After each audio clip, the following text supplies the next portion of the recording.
Hello, this is Nitin Dahad with EE Times, and I'm here talking to Samir Wasson, who's a CEO of MIPS, recently acquired by GlobalFoundries. Samir, hello, how are you? I'm good, Nitin. Thank you for having me. Well, you seem to be big announcement after big announcement. There's big news today. Tell me the news. Yeah, pretty exciting day. We announced a definitive agreement to acquire the ARC business from Synopsys. So essentially their processing IP business. And we are bringing that into the GlobalFoundries fold, and it'll join the MIPS team as we move forward. Now, if you're in the industry, you know what the ARC business means. But if you're on the sides, what does that mean? What's the ARC business? Yeah, I mean, ARC along with MIPS is one of the original RISC companies, right, and RISC processing companies. Yeah. When very much similar to MIPS, it's had its journey. It's today pivoted to RISC-V. They've added an AI portfolio. They've added a DSP portfolio. They've added software tools. So in many ways, their journey mirrors the MIPS journey. It complements the MIPS portfolio. MIPS has traditionally been multi-threaded, high-performance cores. ARC has traditionally been very power-optimized, embedded cores. Now they've obviously grown their portfolio to some very high-performance cores as well. So in many ways, MIPS and ARC together, we felt was a great marriage because both of them complete the portfolio well. ARC does things today which MIPS does not do, and MIPS is doing things which complement the ARC portfolio well as well. And in terms of where they all sit, because I mean, people will ask, yeah, why? Where does that all sit in your portfolio? And I mean, you've got the ARC 5, the AI. What's the big attraction? Yeah, the big attraction, if you think about it, right? So let's go back, right? So in this phase of MIPS's journey, about 2.5, 3 years back, when we set out, our goal was to remain very focused on the problems which MIPS solves really well historically, which is real-time processing, multi-threaded data movement like applications. And we've been true to that. We have delivered our first out-of-order RISC-V core, which is now in silicon with IQ7 at Mobileye. We continue doing data movement focused cores. We've announced cores which are very focused on AI infrastructure. We've been very focused on physical AI and the ACT portion, where we have done the high-performance microcontrollers and a platform which is coming out with that on GlobalFoundries 2022 FDX. So we've been very focused on all of that. We've developed some software tools. And as we were starting to move forward, the GlobalFoundries acquisition, which happened back in August of 25, only accelerated what we were trying to do.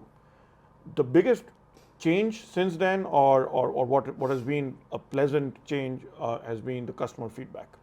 Because now that we are part of GlobalFoundries, just the customer confidence in being able to engage with a RISC-V RISC company has significantly gone up. The customer feedback has been about more, can you do it faster? Can you move faster and deliver a more complete portfolio? So as we started thinking about how do we go accelerate what we can bring to the customers, this opportunity presented itself where the potential combination of MIPS and ARC essentially gives our customers a full breadth of portfolio pretty much now. And customers are starting to get a lot more sophisticated in what they would desire from a processor IP vendor. And this, I think, enables us to do that. Mainly, what it brings in, which MIPS did not have earlier, was it completes the portfolio. They have better single thread performance on the higher end in some cores, and they have very, very comprehensive entry-level microcontroller cores as well. They have a portfolio on DSP. They have a very robust portfolio on the AI NPU. And more importantly, they have a very, very talented team, which is both CPU, AI, and also AI software. So if you think about all the things which MIPS has, it complements very nicely. We just recently announced our S8200, which is a RISC-V NPU. But combining that with the software talent ARC brings in, will only accelerate this offering for the customer. And as we attack physical AI, I think it's a huge asset to have. Now, for those people who are in the industry, the processor industry, and we have, for myself, when I've been growing up in this industry, it was ARM, MIPS, ARC, Tensilica. Now it's a big deal though for ARM, so for MIPS and ARC to come together, because obviously you've got Tensilica under Cadence's wing. So yeah, what's the industry reaction going to be? Coincidentally, people who have been in the process industry and know your own personal journey, I mean, for you, ARC is something which is very dear to you as well. Yeah. Look, end of the day, the RISC architecture is about low power, embedded processing, and that's why these companies have become what they've become over the years. Yeah. We've obviously seen ARM being very successful in this. We've seen MIPS being successful in segments of it. We've seen ARC being successful in segments of it. Today, the biggest challenge ahead of us is, as the world automates and as the world becomes more intelligent, the requirements on processing are lower power, lower cost, more real time, more AI processing combined with CPUs and control. Yeah.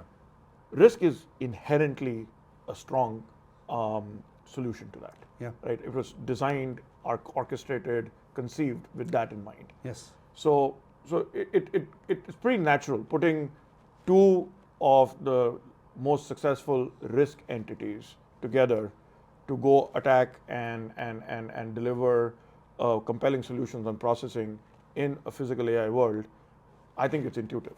I mean, you've been first of all, you had the announcement last August with becoming part of GlobalFoundries, and now this. Yeah, you must be getting a lot of industry reaction. I think we are getting a lot of industry reaction, and honestly, it's been super positive, right? Yeah. These are some bold moves, right? We are making we are very clear about what we can do, and we are doubling down and accelerating. We wouldn't be doing this if we weren't receiving constant positive feedback from the people which matter, which are customers. We are solving true customer problems versus only building exotic solutions. We are very focused on where RISC-V is relevant today, which is in the microcontroller, real-time, entry-level processors, mid-level processors, AI, DSP land. Yeah. Very focused on solving those problems. We're very focused on not only coming up with interesting pieces of IP, but combining them with software solutions so that we can accelerate customers' time to market. And honestly, that is the mission which will stay true, and we're going to stay on it. Will we expand our portfolio beyond that over time? Yes. As RISC-V gets more mainstream and more mature, we will continue expanding our portfolio. But honestly, the customer feedback in the areas we're focusing around physical AI and embedded and automation on the edge, I think we are going to continue doing that. A very curious question. Would you have approached this proposition had you not been part of GF?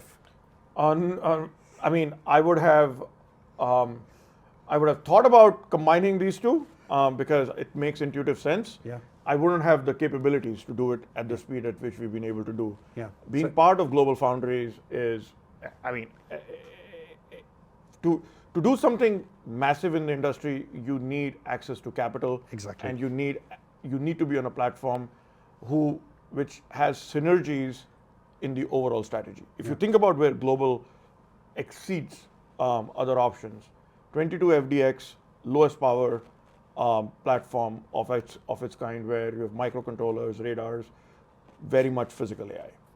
12LP, very much physical AI, mid-level, high-level processors. 40FRC platform, again, sensors, actuators, very, very, very global. So if you think about where Global sits in the foundry space and the manufacturing footprint, I mean, it is exactly where physical AI is going to be.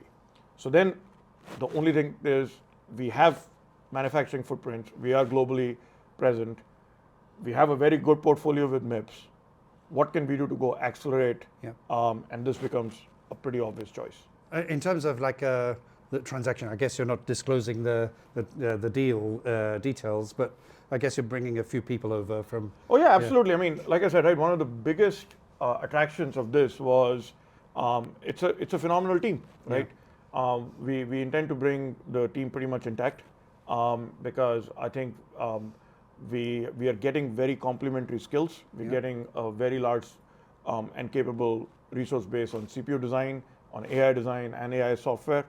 Yeah, I mean, we want these people on board and move as quickly as we can. And I mean, in terms of combined value, revenue, what can you say? As a result of this, and is the transaction closed, or is there still some regulatory? Look, today we only announced a definitive agreement. Okay. We are waiting for customary regulatory approvals across, and we will go through the process of that, and we look to close the transaction here in the next few months.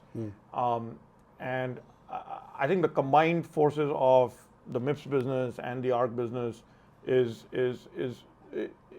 we have enough scale to continue investing, to accelerate the roadmap, to support our customers, and start solving some really interesting physical AI problems. And now, I mean, finally, what excites you about this? What does Samir want to do next? First and foremost, very exciting time overall in the industry with what's happening in physical AI. I'm seeing it as well. I mean, we are seeing it. So being quote unquote alive at this time and having some tools to go play a productive role as the industry moves forward is probably the most exciting part overall. This transaction and these teams coming together is just giving us more fuel to our mission. Very exciting. What do I want to do next? Honestly, first thing is we want to get through regulatory approvals, and I look forward to kind of combining the teams, welcoming them on board, and building a joint roadmap which solves these problems better than anyone else can. And then we execute. Well, Samir, thank you very much, and good luck with everything. Thank you, Nitin. Thank you.